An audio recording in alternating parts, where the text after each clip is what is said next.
దేవునికి మహిమ కలుగును గాక. హల్లెలూయా హల్లెలూయా.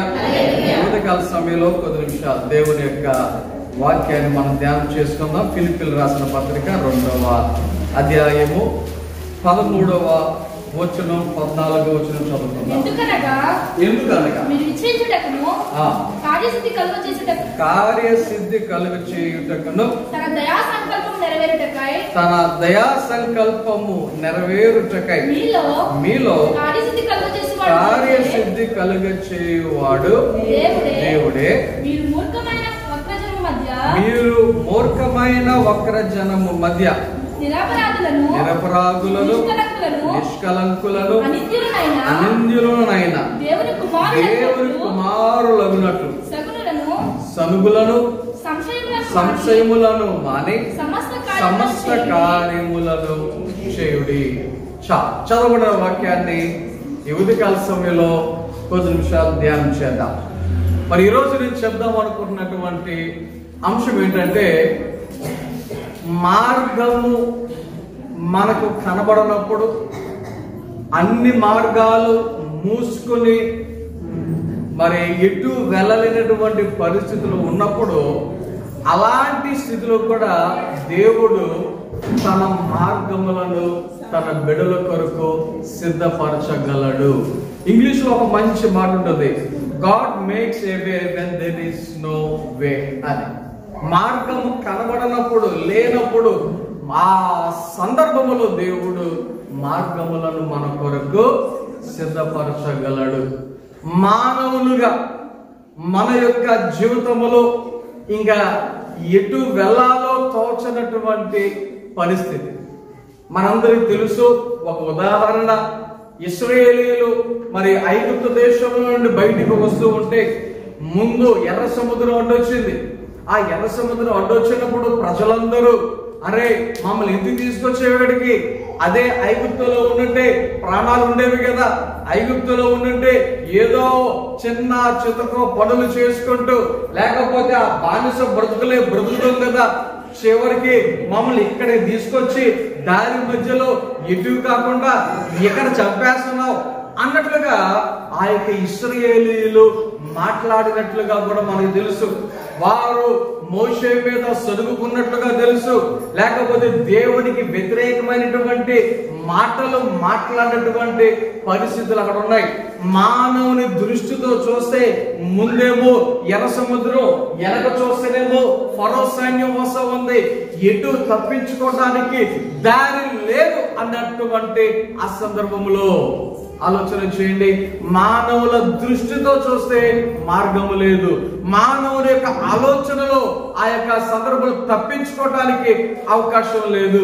అలాంటి సందర్భంలో కూడా మోషే ప్రార్థన చేయగా దేవుడు మోషేకి చెప్పినటువంటి ఆ మాట ప్రకారంగా నీ చేతిలో ఉన్నటువంటి కర్రను అక్కడ చాచు అంటే ఆడ ఏం జరిగింది?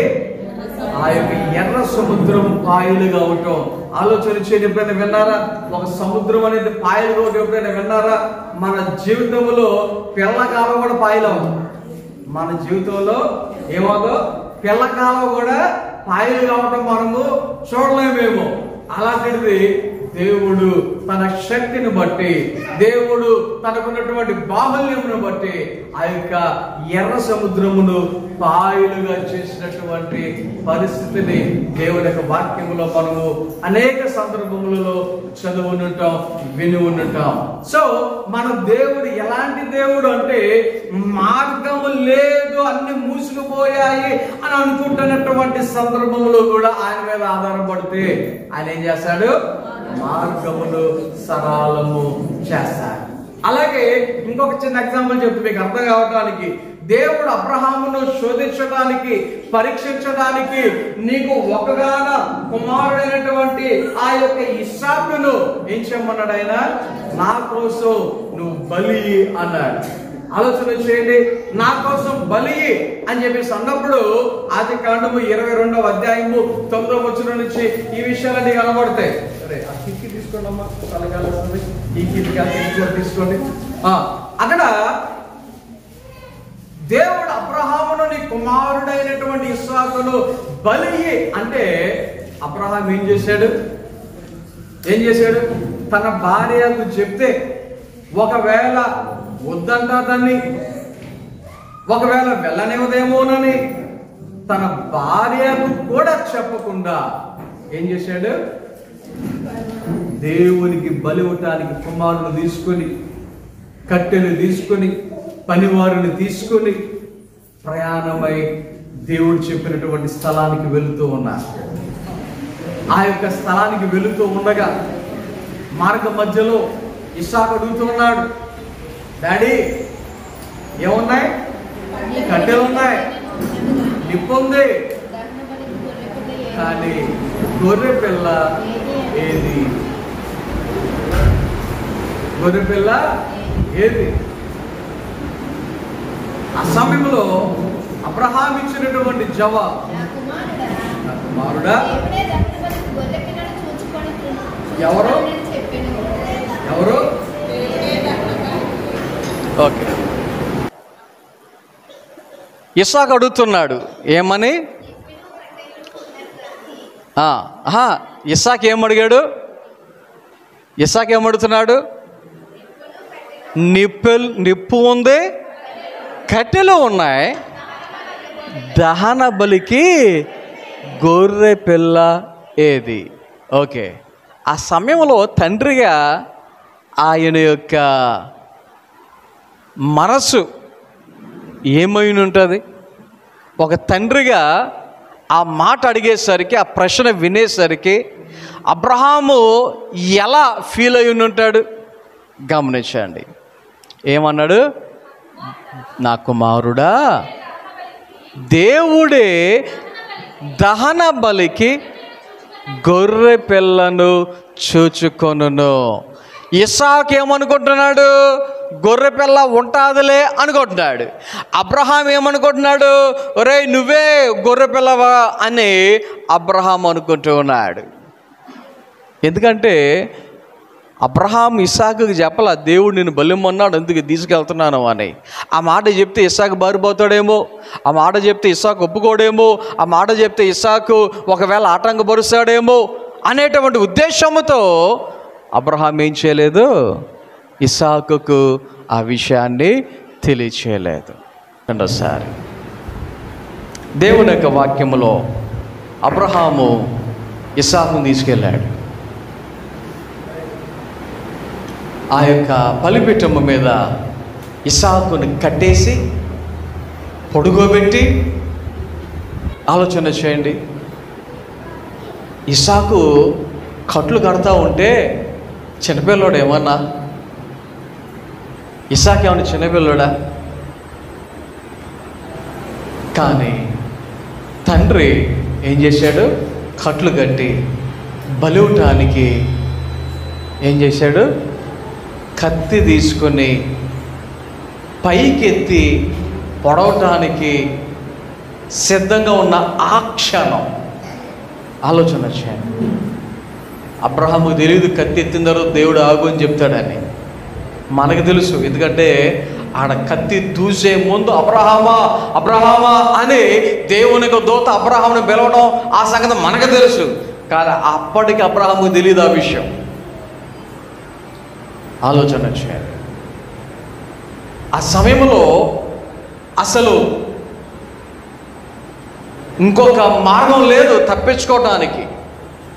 బలి ఇవ్వాలి అనుకున్నాడు. ఆ సందర్భములో కూడా దేవుడు ఏం చేశాడు? గొర్రె పిల్లను ఏర్పాటు చేశాడు. గొర్రె పిల్లను సిద్ధపరిచాడు. ఎలా సిద్ధపరిచాడో తెలుసా? ఎలా సిద్ధపరిచాడో తెలుసా? అక్కడ పొదలలో ఏంటి? కొమ్మలకు చూడండి, అంటే నాకు తెలిసి ఆ కొమ్మల్లో చిక్కుకుపోయింది ఈ గొర్రెపిల్ల. ఆ కొమ్ములకి ఏమైనా చిక్కుకుందో ఏంటో. మామూలుగా ఉంటే అబ్రహాము వెళ్తా ఉంటే ఆ గొర్రెపిల్ల ఏం చేద్ది? పారిపోద్ది. కాబట్టి అక్కడ పారిపోతే ఆ యొక్క గొర్రెపిల్ల దొరకడానికి కష్టమవుతుంది, లేదా బలి ఇవ్వటానికి ఆలస్యం అవుతుంది.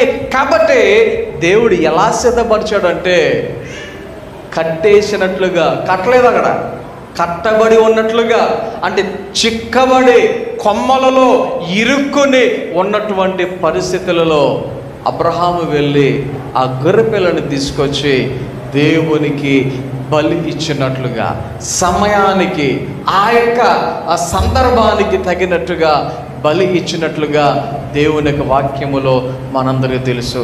ఆలోచన చేయండి, ఒకవేళ గొర్రెపిల్లనే బలి ఇవ్వాలి అనే ఆ దేవుడు చెప్తే అబ్రహాము దగ్గర ఎన్ని గొర్రెలు ఉన్నాయి, అబ్రహాం దగ్గర ఎన్ని అవకాశాలు ఉన్నాయి? కారణం ఏంటంటే దేవుని యొక్క వాక్యములో మనకు తెలుసు, అబ్రహాము మామూలుగా ఆశీర్వదించబడిన వాడు కాదు.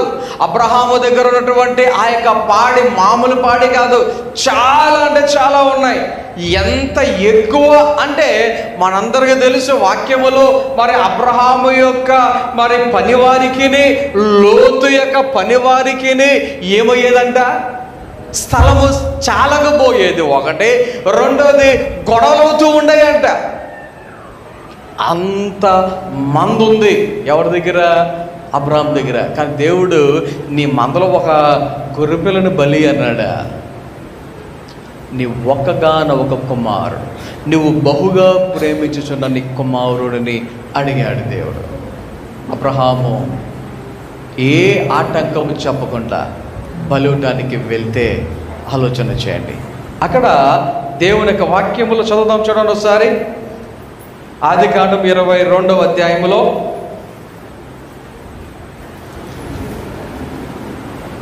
చదవండి. నిన్న చదివినటువంటి వచనానికి కిందకి, ఇంకా కిందకి.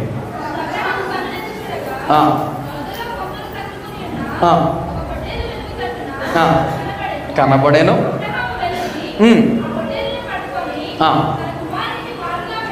తన కుమారునికి మారుగా పెట్టి దహన బలిగా అర్పించెను. అబ్రహాము ఆ చోటికి యెహోవా ఈరే అను పేరు పెట్టెను. ఏం పేరు పెట్టాడట? యెహోవా ఈరే. అంటే దాని అర్థం కింద ఫుట్ నోట్లో కనబడుతుంది, యెహోవా చూచుకొనును. దేవుడే చూచుకుంటాడు. మనకి ఏది అవసరమో, మనకి ఏది కావాలో దేవుడే చూచుకున్నాను. అక్కడ వేరే అవకాశం లేనటువంటి పరిస్థితులు ఉన్నప్పుడు కూడా దేవుడు ఏం చేశాడు?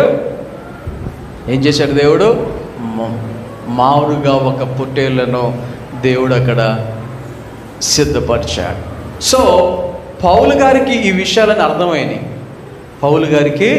ఈ విషయాలన్నీ అర్థమైనాయి. అందుకనే ఆయన చెప్తున్నటువంటి విషయాలు ఫిలిప్పీలు రాసిన పత్రికలో మనం ఇందాక చదివాము కదా, 2వ అధ్యాయం 13వ వచనంలో, ఎందుకనగా మీరు ఇచ్చయించుటకును కార్యసిద్ధి కలుగ చేసుకొనుటకును తన దయా సంకల్పము నెరవేరుటకై మీలో కార్యసిద్ధి కలుగ చేయువాడు దేవుడే.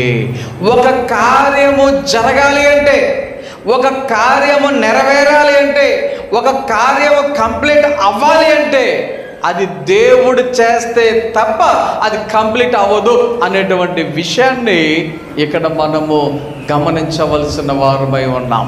దేవుడే కార్యము చేస్తాడు అనేటువంటి విషయాన్ని మనము విశ్వసించవలసిన వారమై ఉన్నాం. ఆలోచన చేయండి. ఈరోజు చెప్పబడినటువంటి సాక్ష్యాలలో మరి జరిగినటువంటి విషయాలు ఇద్దరు చెప్పారు. సోనాలి చెప్పింది, అలాగే మరియా చెప్పింది. ఈ ఇద్దరు చెప్పినటువంటి సాక్ష్యాలను మీరు విన్నారు. మానవులుగా అవదేమో అనేటువంటి పరిస్థితి, కానీ జరిగిందా జరగలేదా? ఆలోచన చేయండి.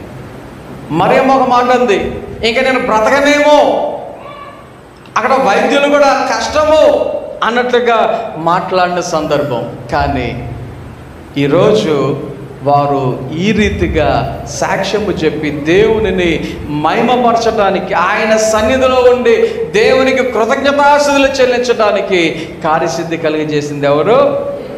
దేవుడే. మన దేవుడు ఎలాంటి వాడు అంటే మన జీవితములో కార్యసిద్ధి కలుగ చేయువాడు. ఇక్కడ వాక్య ప్రకారముగా మనం ఆలోచన చేస్తే, ఎందుకనగా మీరు ఇచ్చయించుటకు అంటే ఇచ్చయించుటకు అంటే కోరుకొనుట, ఇష్టపడుట, ఆశపడుట, ఇలాంటివి ఏవైతే ఉన్నాయో వాటిని కార్యసిద్ధి కలుగజేయుటకు, అంటే అవి మనం ఏదైతే అనుకున్నామో అవి కార్యరూపము దాల్చటానికి, కార్యసిద్ధి దాల్చటానికి. అంత మాత్రమే కాదు, ఇక్కడ వాక్యంలో మనం చదువుతూ ఉన్నాం. ఇంకేముంది వాక్యంలో? తన దయా సంకల్పము నెరవేరుటకై.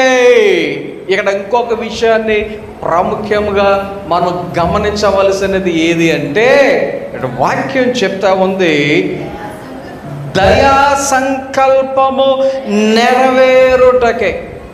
అంటే దేవుని యొక్క దయ, ఆయన యొక్క కృప, ఆయన యొక్క ప్రేమ, ఇవి కూడా మన జీవితంలో ఏమవుతున్నాయంట? నెరవేరుతూ ఉన్నాయి. ఆలోచన చేయండి. మీ అందరికీ చాలా సందర్భాల్లో చెప్పా, దేవుడు మానవునితో మాట్లాడిన మొట్టమొదటి మాట ఏది అంటే, మీరు ఫలించి అభివృద్ధి పొందుడి. మనము ఫలించుట దేవునికి ఇష్టం. మనము ఫలించుట వలన దేవుడు మహిమపరచబడతాడు. వాక్యాలు చెప్తా ఉన్నాయి. అయితే ఇది కార్యరూపం దాల్చాలి, అవి జరగాలి. అంటే కొన్నిసార్లు కొంతమంది గాల్లో మేడలు కడతారని చెప్పేసి అంటారు కదా, అలాగా కాదు దేవుడు కోరుకునేది, దేవుడు ఆశపడేది అది కాదు. మన జీవితంలో అరే నేను చేయలేకపోతున్నానేమో, నాకు జరగదేమో, ఇలాంటి నెగిటివ్ థింకింగ్ని మనం ఏం చేయాలి? ఆపాలి. నెగిటివ్ థింకింగ్ని ఏం చేయాలి? ఆపాలి. ప్రతిదానిని కూడా పాజిటివ్ వేలో ఆలోచించాలి. కొంతమంది అదేంటో కానీ ఎప్పుడు చూడు మంచిగా ఆలోచన అంటూ చేయరు అసలు. బండెక్కు అంటే పడిపోతానేమో, అరే బండి మీద పలానా చోటుకి వెళ్దాం అంటే యాక్సిడెంట్ అవుతుందేమో, అవదు అక్కడ. కానీ వీళ్ళ ఆలోచన ఏంటి?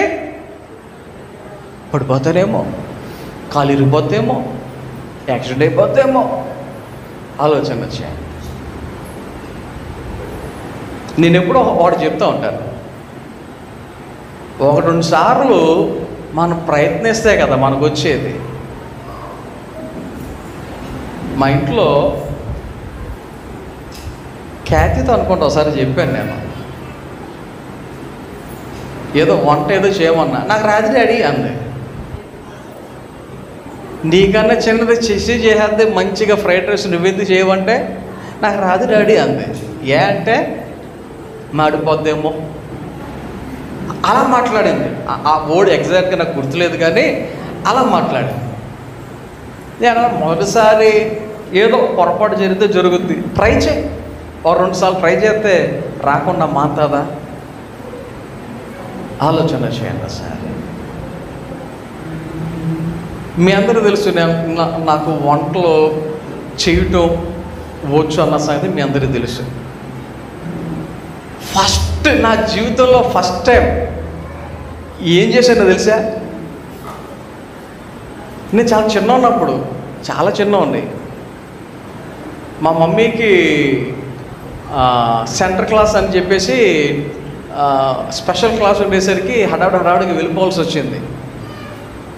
వస్తా వేరే మా మమ్మీతో పాటు ఇంకో 2-3 టీచర్లు భోజనానికి మా ఇంట్లోని చేతురు కానీ చెప్పారు. చికెన్ తెమ్మంటే లేటుగా చికెన్ తేవడం జరిగింది. వండడానికి కుదరల. మా మమ్మీ ఏం చేసింది, అప్పటికి ఉల్లిపాయలు, పచ్చిమిరకాయలు, అల్లం వెల్లుల్లి అంతా అయిపోయింది. చికెన్ వేసిన తర్వాత కారం, ఉప్పు, పసుపు వేసి చికెన్ మసాలా వేయాలి. అయితే అది నాకు చెప్పింది ఏమని, నాన్న ఆల్రెడీ ఇదంతా అయిపోయింది, చికెన్ కూడా వేసేసాను, కాసేపు ఉన్నాక కారం కొంచెం, ఉప్పు కొంచెం, దానికంటే ముందు పసుపు కొంచెం వేసి లాస్ట్లో మసాలా వేసి దించే అంది. అంతే నాకు చెప్పింది. సరే అన్నాను. అన్న తర్వాత మా అమ్మాయి స్కూల్కి వెళ్ళిపోయింది. చిన్నపిల్లోని నాకు తెలియదుగా, ఒక స్పూన్ కారం అయితే అయ్యో బాబాయ్ కారం ఏమో, ఏంటి ఒక స్పూన్ కారానికి అది కారం ఏమో అని ఇంతే కారం వేసా. పసుపు కారంగా ఉండదు కదా, అందుకని అది మాత్రం ఒక స్పూన్ వేసా. ఉప్పు తింటే ఎంత ఉప్పు ఉంటుందో తెలుసు కదా, అందుకని అది కూడా ఏదో పసుపు వేయాలి అన్నట్టుగా ఎంత చిటికడు ఇంతే వేసా. మా మమ్మీ వచ్చేసరికి కూర అంతా అయిపోయింది, దించేసారు, సూపర్ ఉంది అని చెప్పేశాను కూడా. మా మమ్మీ వచ్చింది, మూత తీసి చూసింది, ఆ కూర పసుపు కలర్లో కనబడుతుంది, ఎర్రగా కనబడతాము అనేసి. ఏం చేశారా అంది. ఏం చేయాలి, నువ్వు చెప్పినట్టే చేశా అన్న. కారం వేయలేదా అంది. కారం వేసా అన్న. కారం వేసినా కూర తెల్లగా ఇదే పసుపుగా ఉంది ఏంటంది. నాకేం తెలుసు, టేస్ట్ చూసింది, కారం లేదంట, ఉప్పు లేదంట. అంతే. మళ్ళా పొయ్యి మీద పెట్టి నన్ను పిలిచి నా ఎదురుగుండు చూపించి 2-3 స్పూన్లు కారం వేసింది. అయ్య బాబు అంత కారం అన్న. ఆవిడ చెప్పింది, వరకు కూర ఎంత ఉందో అందులోకి ఇది సరిపోద్ది అంతే. ఆలోచన చేయండి. మొదటిసారి పొరపాటు జరగవచ్చు, రెండోసారి పొరపాటు జరగవచ్చు.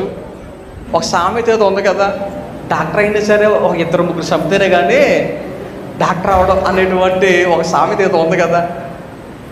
అలాగా కార్యసిద్ధి జరగాలి, దేవుడు కోరుకునేది అది. మనం ఏమనుకుంటామంటే ఫస్ట్ అటెంప్ట్లోనే సక్సెస్ అయిపోవాలి అని అనుకుంటాం మనం. అది అవ్వకపోతే నాకు అవ్వదు, ఇంకా నా బ్రతుకు వేస్ట్, నేను దేనికి పనికిరాను అన్నట్లుగా మనం ఊహించేసుకుంటాం. అలాగున మనము ఆలోచనలు చేసేస్తాం. కాదు కాదు కాదు. నీ సొంత జ్ఞానము చెప్పున నువ్వు నడుచుకుంటే ఏమి జరగదు. నీ సొంత జ్ఞానం చెప్పున నువ్వు ముందుకు వెళ్తే జరగకపోవచ్చు. దేవుని మీద ఆధారపడితే వాక్యం చెప్తుంది, కార్యసిద్ధి కలిగి చేయవాడు దేవుడే. కాబట్టి మొదటి 2-3 సందర్భాలలో ఒకవేళ నీకు ఏమైనా చిన్న చిన్న ఆటంకాలు వచ్చి కార్యము జరగకపోయినా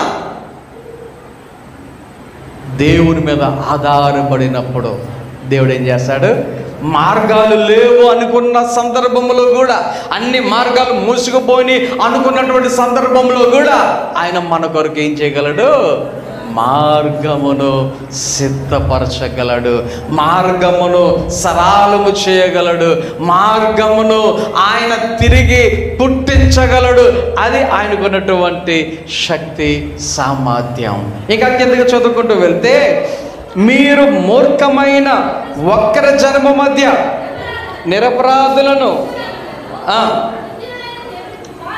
దేవుని కుమారులగునట్లు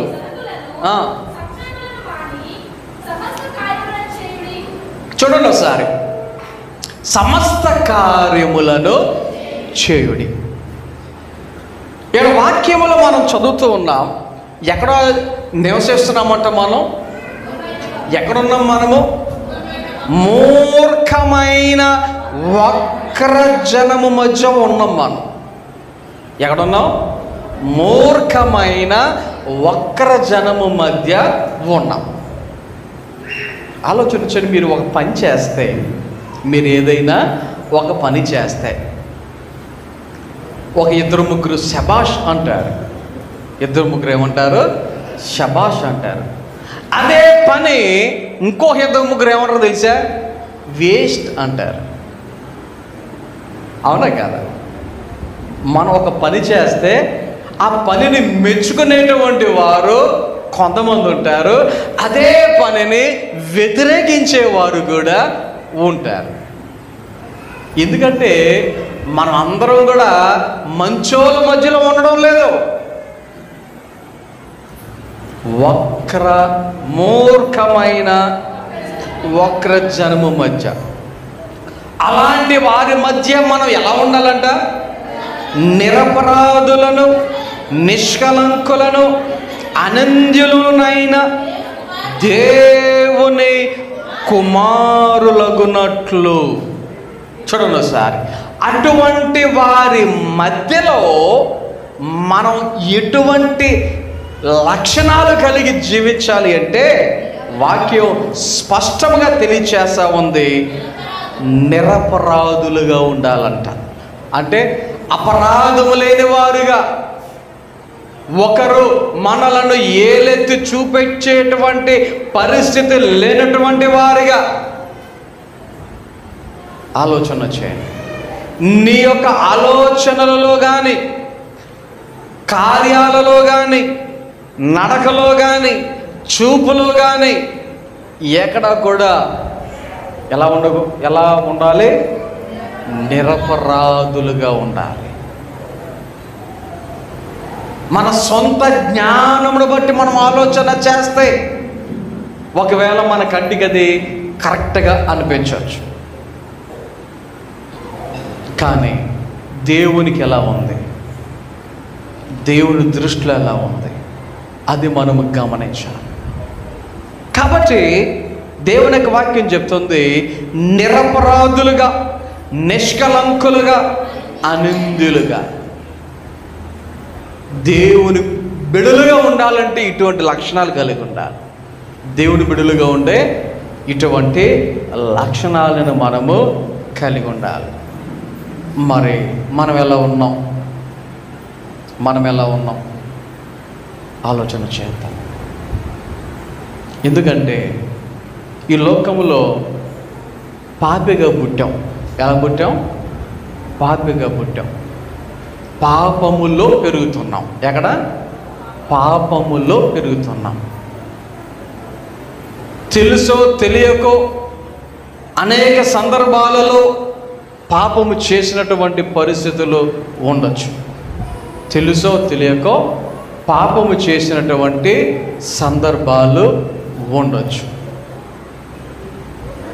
అయితే నువ్వు తప్పు చేసావు, నువ్వు పాపం చేసావు, మరి తర్వాత నువ్వేం చేస్తున్నావు? దావీదు తన జీవితంలో తప్పు చేశాడు. ఈరోజు చదివినటువంటి కీర్తన భాగం 51వ అధ్యాయములో మనం చదివాము కదా, అక్కడ 2వ వచనాన్ని మనం చదువుకుంటూ వెళ్తే, నా దోషము పోవునట్లు నన్ను బాగుగా కడుగుము, నా పాపము పోవునట్లు నన్ను పవిత్రపరచుము. దావీదు యొక్క ప్రార్థన. ఆయన తప్పు చేసిన తరువాత, ఆయన తప్పు చేసినా కూడా మొదట్లో నేను తప్పు చేయలేదన్నట్టుగానే ఉన్నాడు. తన పాపము చేసిన ఆయన దృష్టికి అది పాపముగా అనిపించలేదు. ఆయన ఈ యొక్క పొరపాటు చేసిన నేను మంచిగానే ఉన్నాను అని అనుకున్నాడు. కానీ దేవుడు తన యొక్క ప్రవక్త అయినటువంటి నాతానును పంపించి, ఆ నాతాను ద్వారా దావీదును హెచ్చరించినప్పుడు ఆలోచన చేయండి. దావీదు, నేను రాజుని, ఈ యొక్క రాజ్యమంతా నా చేతిలో ఉన్నది, అలాంటిది నువ్వు నా దగ్గరకు వచ్చి నేను తప్పు చేస్తానని చెప్పేసి అంటున్నావా అని నాతానుని చంపేండ్రా అంటే చంపడానికి సైన్యం రెడీగా ఉంది. అలా అనేటువంటి అధికారం కూడా ఎవరి చేతిలో ఉంది? దావీదు చేతిలో ఉంది. కానీ దావీదు అలా చేశాడా? నేను రాజుని అనుకున్నాడా? నాతాను చెప్పిన మాటలను బట్టి దావీదు వెంటనే నేను తప్పు చేశాను, నేను పొరపాటు చేశాను అని తన తప్పుని గ్రహించి, తన తప్పుని తెలుసుకుని, ఆ తప్పుని బట్టి ఇప్పుడు ఏం చేస్తున్నాడు? ప్రార్థన చేస్తున్నాడు. దేవుడిని క్షమాపణ అడుగుతున్నాడు, దేవుని క్షమించమని అడుగుతున్నాడు. వాక్యంలో మనం ఈరోజు చదివినటువంటి ఈ కీర్తన భాగం అంతా కూడా అదే. 11వ వచనం చదివితే, నీ సన్నిధిలో నుండి నన్ను త్రోసివేయకము. ఏమంటున్నాడు? నీ సన్నిధిలో నుండి నన్ను త్రోసివేయకము. ఆలోచన చేయండి ఒకసారి. దేవుని యొక్క వాక్య ప్రకారముగా ఈ విషయాన్ని మీరు అర్థం చేసుకోగలిగితే పాపం చేయడానికి మనకు ధైర్యం రాదు, పాపం చేయాలనే ఆలోచన రాదు, పొరపాటు తప్పులు చేయాలనేటువంటి ఆయన ఉద్దేశం మనకు రాదు. ఎందుకో తెలుసా? పాపము చేస్తే తప్పు చేస్తే, దేవునికి విరోధముగా ఏదైనా చేస్తే దేవుడు ఏం చేస్తాడంట? త్రోసివేయును. ఎక్కడి నుండి? ఆయన సన్నిధిలో నుండి. ఎక్కడి నుండి? ఆయన సన్నిధిలో నుండి. అర్థం చేసుకోండి. కొంతమంది అనుకుంటారు, నేను ఎన్ని తప్పులు చేయలేదు, నేను ఎన్ని పాపాలు చేయలేదు, నేను ఇప్పుడు చర్చలో నుంచి నన్ను ఎవరైనా బయటికి గిండుతారా, నన్ను ఎవరైనా బయటికి తూసేస్తారా అనుకుంటున్నారేమో. మందిరములో నుండి తూసేతనట్లేదు దేవుడు. ఎక్కడి నుంచి అంట? ఆయన సన్నిధిలో నుండి.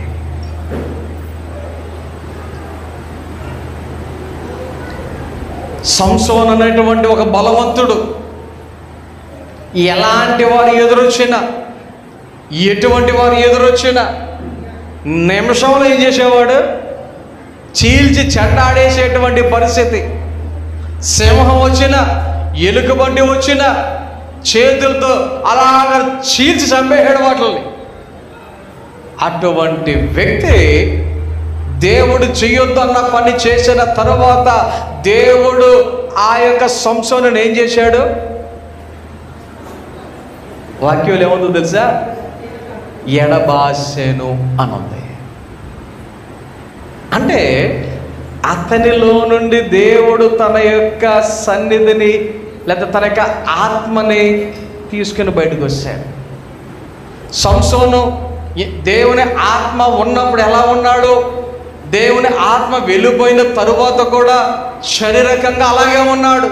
అంతే ఎత్తున్నాడు, అంతేలా ఉన్నాడు, అయ్యే కండ్లు ఉన్నాయి, అంతా సేమ్ టు సేమ్.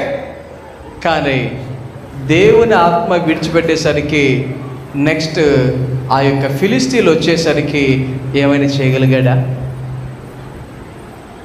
అప్పటి వరకు శత్రువుల్ని గడగడలాడించినటువంటి సంసోను ఇప్పుడు వాళ్ళ చేతికి చిక్కిపోయాడు. కారణం దేవుని సన్నిధి ఏమైంది? ఎడబాసి. ఇక్కడ పాపము చేస్తే దేవుడు ఏం చేస్తాడు? ఆయన సన్నిధిలో నుండి మనలను త్రోసివేస్తాడు. శారీరకంగా నువ్వు ఆయన మందిరానికి రావచ్చు, శారీరకంగా ఆయన మందిరంలో నువ్వు ఉండొచ్చు, పాటలు పాడొచ్చు, వాక్యం వినొచ్చు.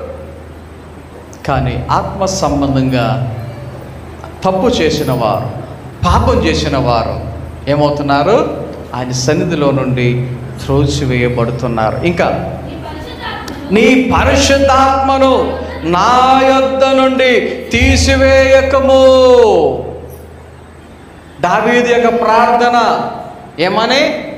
నీ ఆత్మను, పరిశుద్ధాత్మను ఏం చేయొద్దు? నా యొద్ద నుండి తీసివేయకము. సంసోను అలాగున దేవుడు చేయొద్దన్న పని చేసినందుకు ఏమైంది? ఆత్మ ఎడబాసెను. ఇక్కడ మీరు గమనిస్తే పాపము చేస్తే మనలో ఏముండదు? దేవుని ఆత్మ ఉండదు. ఆత్మ లేనివాడేమో దేవుడు ఏం చెప్తున్నాడు? నా వాడు కాడు అంటున్నాడు. ఆత్మ లేనివాడు ఎవరు కాదు? మరి ఇప్పుడు మనం దేవుని బిడ్డలమా కాదా? ఆయన బిడ్డలుగా ఉండాలంటే మనము పాపం చేసేవారుగా ఉంటే వాక్యం చెప్తుంది పరిశుద్ధాత్మ ఏమవుతుంది? మనలో ఉండదు, దేవుడు బయటికి వెళ్ళిపోతాడు.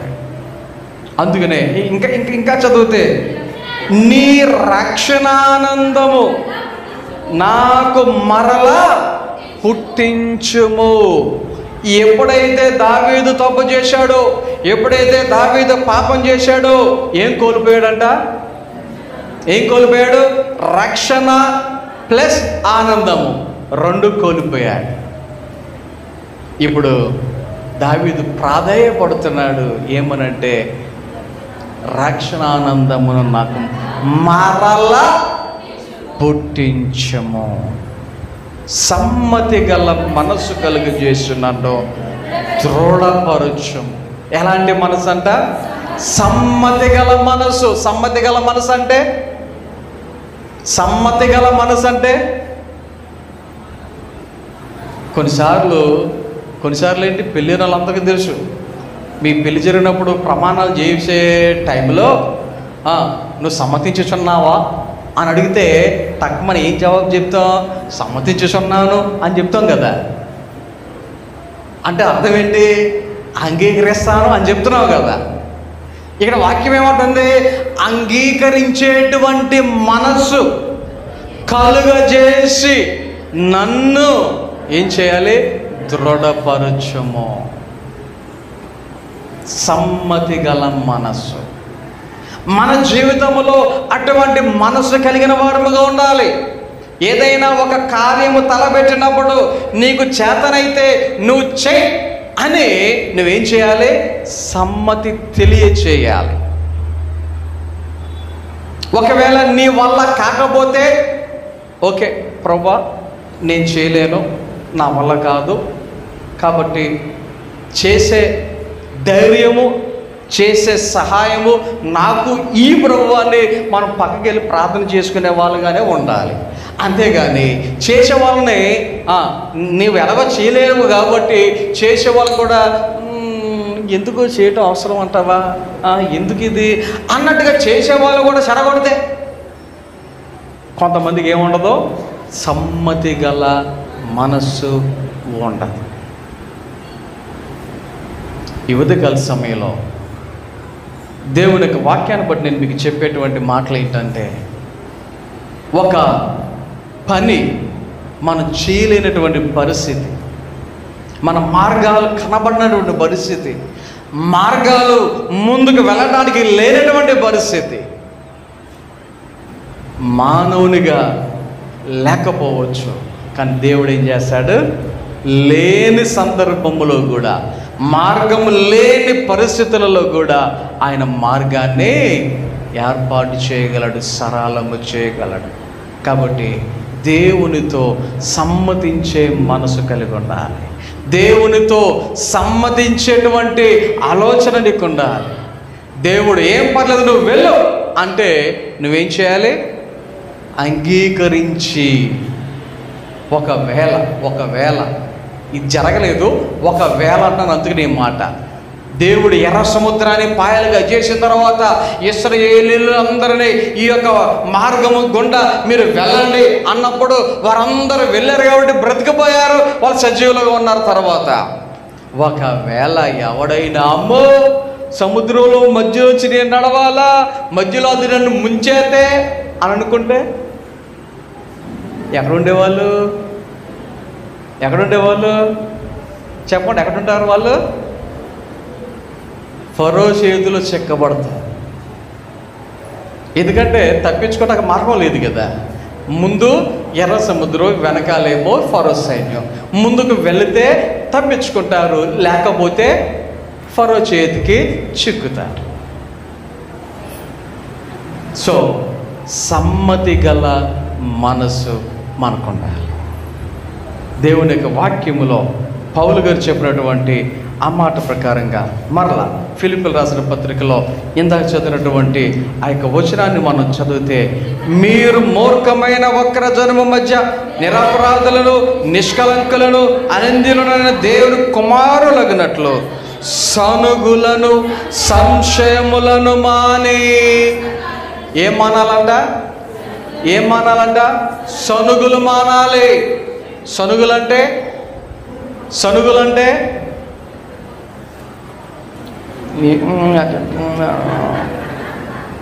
నాకు నేను చెప్పాను, అది నాకే అర్థమైంది. మీకు అర్థమైందే?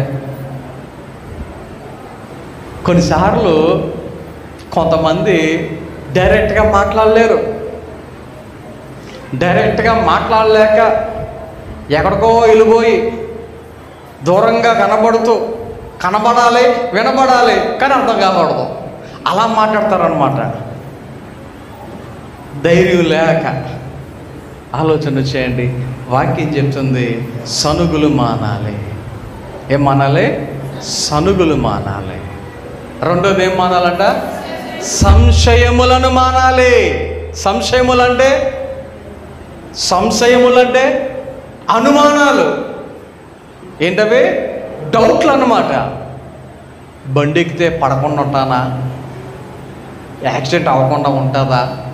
నా కాలు ఇరగకుండా ఉంటుందా? ఏం మానాలి?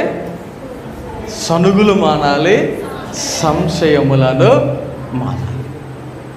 ఎందుకు ఇవన్నీ అంటే, దేవుడు మన జీవితంలో కార్యసిద్ధి చేయాలి అంటే, మనం అనుకున్నటువంటి ఆ యొక్క ఆలోచన ఏదైతే ఉందో ఆ యొక్క ఆలోచన కార్యరూపం దాల్చాలి అంటే, ఒకటే దేవుని బిడ్డలుగా ఉండాలి.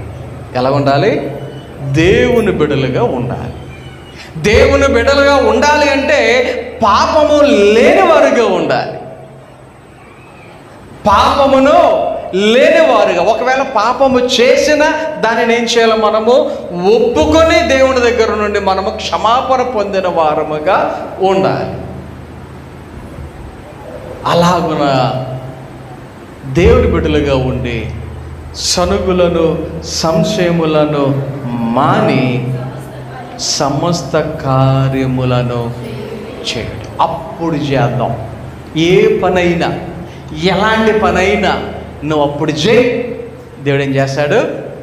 కార్యసిద్ధి కలుగజేస్తాడు. నీ యొక్క ఆలోచన ప్రకారంగా అవదేమో అని అనిపించవచ్చు. నీ స్నేహితులు, నీ బంధువులు, నీ పొరుగువారు ఇది అవదేమో అని నీకు అనుమానాన్ని పుట్టించవచ్చు. కానీ దేవుని మీద ఆధారపడుతున్న నీవు ఏం చేయాలి? సంశయములను మానాలి, సనుగులను మానాలి. దేవుని బిడలగా ఎలా ఉండాలి? మీరు దేవుని బిడలు. దేవుని బిడలుగా అంటే పాపము చేస్తే వాక్యం ఏమంటుంది? ఆత్మ వెళ్ళిపోతుంట బయటికి. ఆత్మ బయటికి వెళ్ళిపోతే దేవుడు ఏమంటున్నాడు? ఆత్మ లేనివాడు నావాడు కాడు అంటున్నాడు. మరి దేవుని బిడ్డలను కాకపోతే దేవుడు మనకెందుకు చేస్తాడు? కాబట్టి దేవుని బిడ్డలుగా జీవిస్తూ ఒక పని ఏదైనా ఉంటే మనం సంశయములను అంటే డౌట్లను మాని మనం మన యొక్క పనులతో ముందుకు వెళదాం. ఇక్కడ వాక్యం చెప్తా ఉంది, సమస్త కార్యములను చేయండి, సమస్త కార్యములను చేయండి.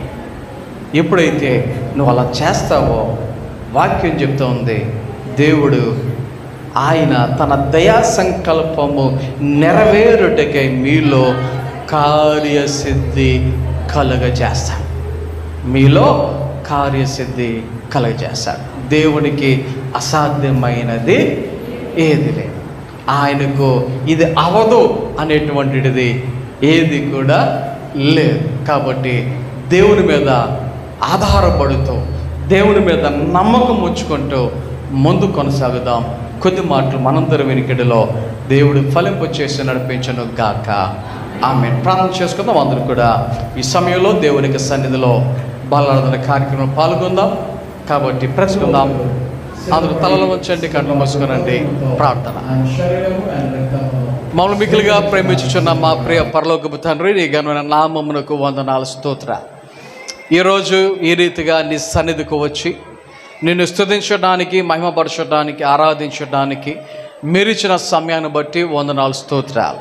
పాటల్లో, వాక్యములో, బల్లాదన కార్యక్రమములో, కానుకల విషయంలో ఎప్పటి వరకు నడిపించారు, మీకు వందనాలు. ఈ నెలలో పుట్టినరోజులు జరుపుకుంటున్న బిడ్డలందరూ బట్టి వందనాలు దేవా. పోయిన వారం సోనాలి, సునీల్ యొక్క వివాహం మంచిగా జరిగించారు, మీకు వందనాలు. అలాగే రేపు రాజు యొక్క వివాహ కార్యక్రమంలో సహాయం చేయమని ప్రార్థన చేయుచున్నాం.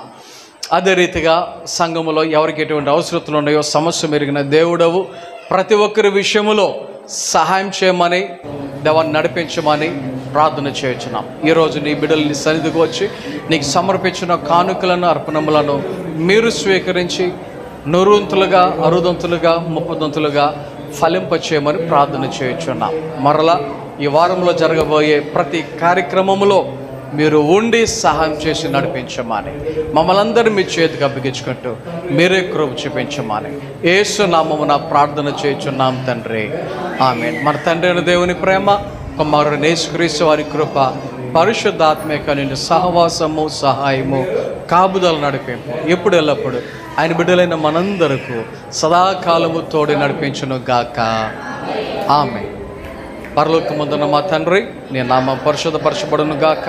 నీ రాజ్యం వచ్చును గాక, నీ చిత్తం పరలోకమందు నెరవేర్చునట్టు భూమి మీద నెరవేరును గాక. మనదిన ఆహారం నేడు మాకు దయచేయము, మా అపరాధం క్షమించిన వారి ప్రకారము మా ప్రార్థనలు క్షమించు. రాజ్యము, శక్తి, మహిమ నిరంతరము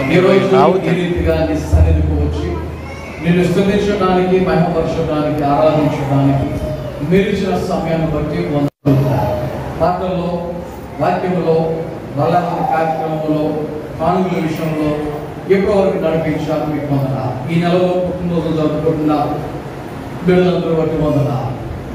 పోయిన వారం సోనాలి సునీల వివాహం మంచిగా జరిగించారు, మీకు వందనాలు. అలాగే రేపు రాజు యొక్క వివాహ కార్యక్రమంలో సహాయం చేయమని ప్రార్థన చేస్తున్నాం.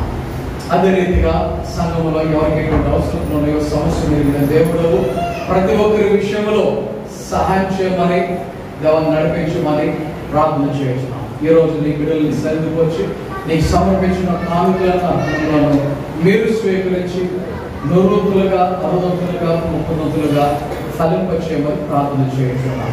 మరలా ఈ వారంలో జరగబోయే ప్రతి కార్యక్రమంలో మీరు ఉండి సహాయం చేసి నడిపించమని, మమ్మల్ని అందరూ మీ చేతి గమనించినట్టు మీరే కూడా చూపించమని యేసు నామమున ప్రార్థన చేస్తున్నాం తండ్రి. మా తండ్రి దేవుడి ప్రేమ, కుమారుడు యేసుక్రీస్తు వారి కృప, పరిశుద్ధాత్మిక సహవాసము, సహాయము, కాపుదలు నడిపే ఎప్పుడు ఎల్లప్పుడు ఆయన బిడ్డలైన మనందరూ సదాకాలము తోడి నడిపించును గాక. ఆమేన్.